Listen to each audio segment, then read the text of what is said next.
Hello students, welcome to my YouTube channel.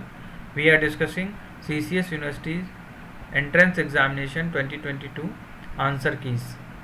So, what will be the answer of 32 question? Question number 32 का answer क्या होगा? Which of the following is not a ground of divorce under Hindu Marriage Act?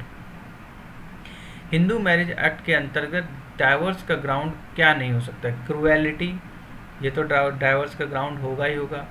Desertion, ये भी divorce का ground होगा. Adultery, ये भी divorce का ग्राउंड होगा. तो क्या बचा? इनकम्पैटिबल टेम्परामेंटल एडजस्टमेंट, ये डाइवोर्स का ग्राउंड नहीं हो सकता. बेमेल स्वभाव समायोजन, ये डाइवोर्स का ग्राउंड नहीं हो सकता. तो इसका करेक्ट आंसर डी है. वैसे ये बहुत बेसिक सा क्वेश्चन है. हम क्वेश्चन नंबर 33 पे जाते हैं. क्वेश्चन नंबर 33 क्वेश्चन कहा गया, children born out of a union which is either void और voidable under section 11 and 12 of Hindu marriage act 1955 shall be bastard deem to be legitimate, illegitimate and legitimate. इसका answer क्या होगा? Question number 33, right. Hindu विवाह अधिनियम 1955 की धारा 11 एवं धारा 12 के अंतर्गत शून्य या शून्यकरण घोषित विवाह से उत्पन्न बच्चे होंगे बास्टेड, लेजिटमेट, इलेजिटमेट या फिर लेजिटमेट. डीम टू लेजिटमेट या फिर लेजिटमेट. तो इसका आंसर होगा डी, लेजिटमेट होंगे. ठीक है. हिंदू विवाह अधिनियम 1955 की धारा 11 एवं 12 के अंतर्गत शून्य और शून्यकालीन घोषित विवाह से उत्पन्न बच्चे होंगे लेजिटमेट. 34 क्वेश्चन कह रहा है, अ निकाह is regular and permanent form of marriage among Muslim and mutta is the contractual form of marriage and most uncommon in India. A and R above are correct. तो सही है, इसका ऑप्शन ए ही सही है. मुस्लिम में निकाह नियमित और स्थायी रूप का विवाह है और मुत्ता जो है संविदात्मक रूप का विवाह है और भारत में सर्वाधिक अप्रचलित है. उपरोक्त ए और आर दोनों सही हैं. ठीक है. ये बेसिक क्वेश्चंस आए हैं कुछ. Which of the following is not a ground for divorce under the dissolution of Muslim Marriage Act 1939? इसमें डाइवोर्स का ग्राउंड क्या नहीं हो सकता है? Treating the wife with cruelty, that whenever of the husband have not been known for the period of more than 4 years, the husband has been sentenced to imprisonment for period of 2 years or upward. ये 7 years और upward होता है. तो इसका option C जो है वो ground नहीं होगा. तो ये ऑप्शन सी इसका करेक्ट होगा. मुस्लिम विवाह विघटन अधिनियम 1939 के अंतर्गत तलाक का आधार निम्नलिखित में से कौन सा नहीं है? तो ये the husband has been sentence to imprisonment for a period of 2 years और अपवर्ड. तो 2 नहीं है, 7 years और अपवर्ड है. तो इसका ऑप्शन सी करेक्ट होगा. ये नहीं होगा. यानी कि which of the following is not a ground of divorce, ये डाइवोर्स का ग्राउंड नहीं होगा. 35 Now 36 कह रहा है, injustice would manifest itself if a person is held responsible for all consequences of his act, therefore he is responsible only for the consequences, not to. अन्याय अपने को प्रकट करेगा यदि व्यक्ति अपने कार्य के समस्त परिणामों के लिए जिम्मेदार ठहराया जाता है, अतः वह सिर्फ उन परिणामों के लिए जिम्मेदार है जो देखो ये बहुत इंपॉर्टेंट क्वेश्चन है.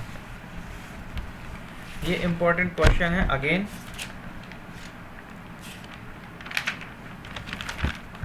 एक मिनट मैं इसे एक्सप्लेन करता हूँ आपको.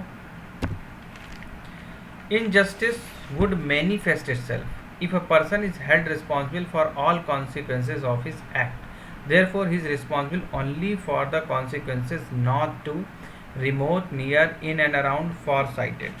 तो ये एक तरह से इसको इस तरह से एक्सप्लेन कर सकते हैं. प्रॉब्लम ऑफ रिमोटनेस, एक रिमोटनेस की प्रॉब्लम है. प्रॉब्लम ऑफ रिमोटनेस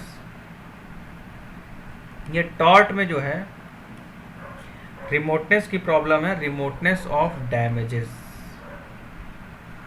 इसको problem of remoteness of damages भी कहा जाता है। रिमोटनेस ऑफ डैमेजेस क्या होता है? जैसे कोई रॉन्गफुल एक्ट की जो लाइबिलिटी है वो क्या होगी? रॉन्गफुल एक्ट की लाइबिलिटी अगर डिसाइड करनी है, उसको असाइंड किया जाए, तो ये हमेशा एक सिंपल टास्क, जैसा सिंपल दिख रहा है ऐसा सिंपल हमेशा नहीं होता है। रॉन्गफुल एक्ट जो होता है वो कमिटेड होता है, मल्टीपल कॉन्सिक्वेंसेस उसके हो सकते हैं, बहुत सारे इफ एंड बट हो सकते हैं उसमें, और उन कॉन्सिक्वेंसेस के फर्दर कॉन्सिक्वेंसेस हो सकते हैं।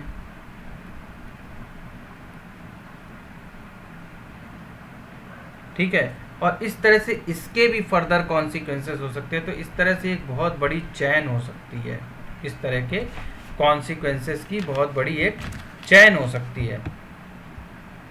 बहुत सिंपल वे में समझाने की कोशिश कर रहा हूँ कि टॉर्ट जो है वो रिमोटनेस ऑफ डैमेजेस के बारे में।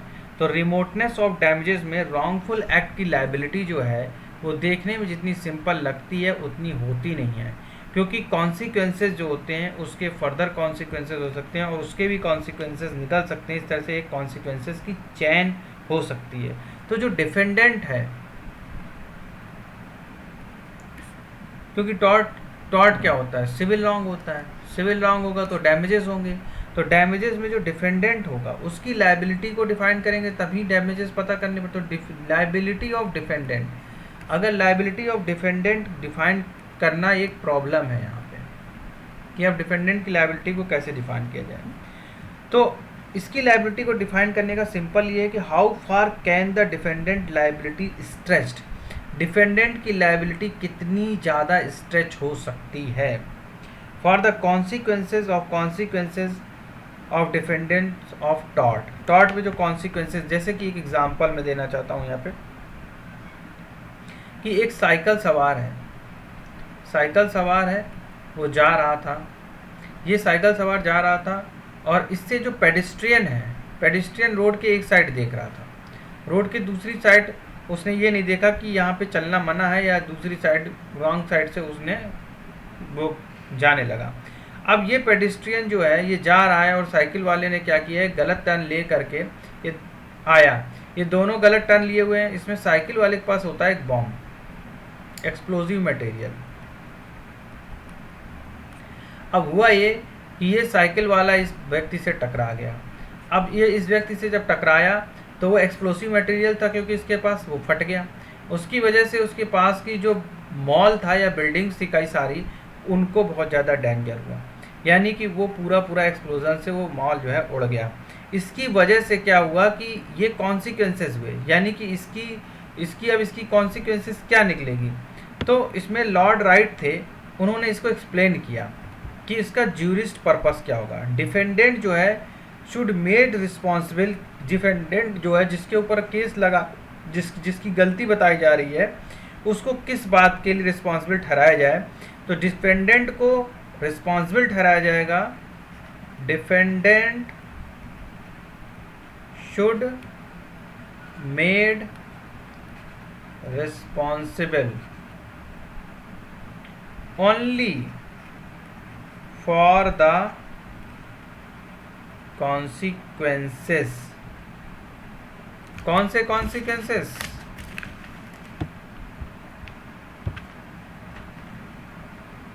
विच आर प्रॉक्सिमेट। डिफेंडेंट को उसी कृत्य के लिए रिस्पॉन्सिबल ठहराया जाएगा जो प्रॉक्सिमेट होंगे। तो यहाँ पे एक थ्योरी समझ में आती है, प्रॉक्सिमेट एंड रिमोट डैमेजेस, यानी कि डैमेजेस हुए, ये जो डैमेजेस हैं, ठीक है, तो इसकी जो कॉन्सिक्वेंसेस है,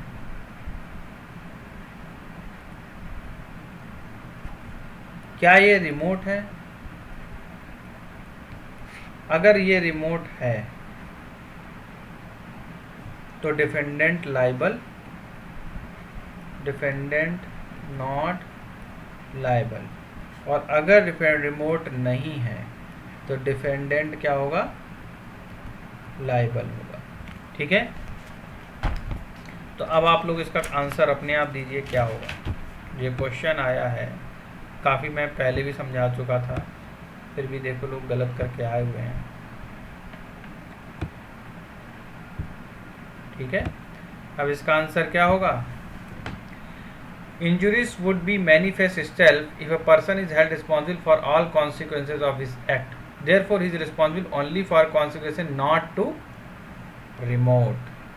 आंसर ए, proximity का principle, like damages in remote consequences, yes or no, proximate and remote damages, तो damages is remote consequences, अगर remote consequences है तो डिफेंडेंट लायबल नहीं होगा।